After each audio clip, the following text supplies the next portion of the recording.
varlığın incetinde almadım yani. Yüküm yeter ölüme almadım yani. Hayır öper nicilere ölmedim yani.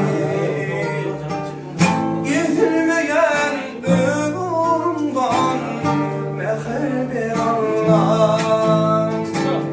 Yirmi sabah gideyim tamam. Rıhımıyla bağışla Allah. Yirmi sabah gideyim tamam. Rıhımıyla günahkarım bağışla